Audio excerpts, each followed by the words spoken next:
guys, welcome back to another movie review. Today we are reviewing Wish. Wish, yes, is the new Disney movie. This is the, Disney's newest film for the winter, I guess. This time last year we had Encanto. I believe it was this time last year. Maybe I'm getting a bit ahead of myself. Yes, Disney always do a new film around Christmas time, of course. And I believe this film came out maybe towards the end of November, so like early December. I was very late at getting to this film, I gotta be honest. But I hadn't seen that many good reviews online about it, so I wasn't exactly looking forward to it.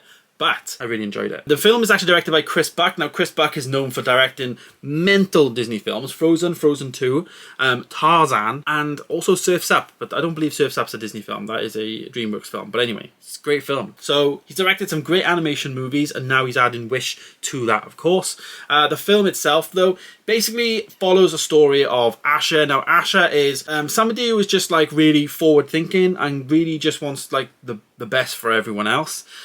She's actually voiced by Ariana DeBose. Now, she is in, I believe it's West Side Story. It's the last time I saw her in a movie, I think.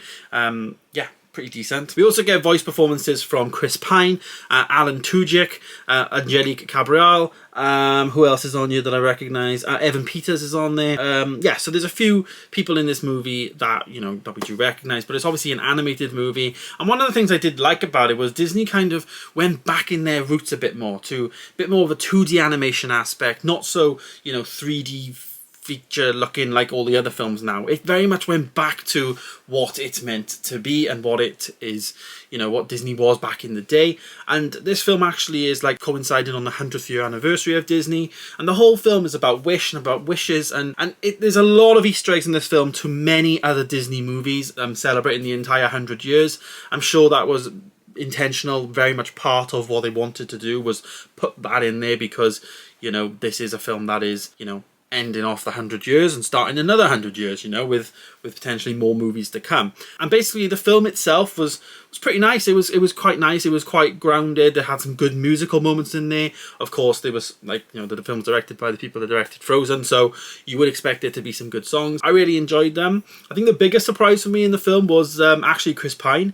The fact he can sing, it's not surprising that any actor can sing, because most actors go to drama school and theatre school and all that. How he played Magnifico, I thought was brilliant. The emotion in his voice just definitely came out in the animation. It was like a match made in heaven. I definitely want to see Chris Pine in more animated stuff in the future. Of course, he has been in stuff like animated stuff as in Spider-Man Into the Spider-Verse. He's also been in not animation but Into the Woods is a Disney movie as well.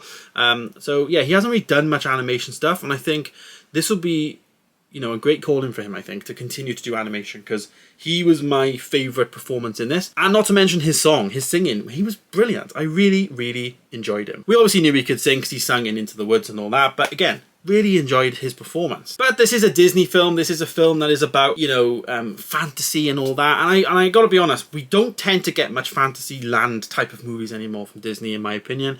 Most of the movies nowadays, obviously maybe Frozen's probably the ones previous to that, but we've had Encanto in between that, and I just think now it's always good for Disney to go back to those traditional fairy tale type of stories, and this does feel like one of those fairy tale type of stories. I think they're very important to continue on and to keep that legacy going of that genre, if you will, because I believe they are a genre in their own right. But for me, it's one of the best animation films of the year, in my opinion. I actually did give it a 4-star. I actually really, really enjoyed the film.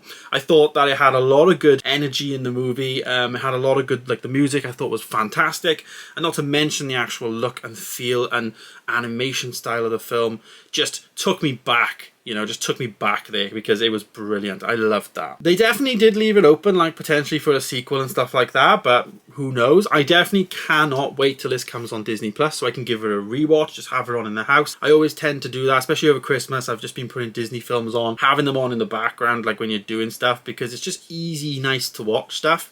And yeah, I really, really like them. But there we go, guys. There is my review of Wish. Let me know your thoughts down below. Have you seen it? As I say, it has been out a while now. Let me know your thoughts.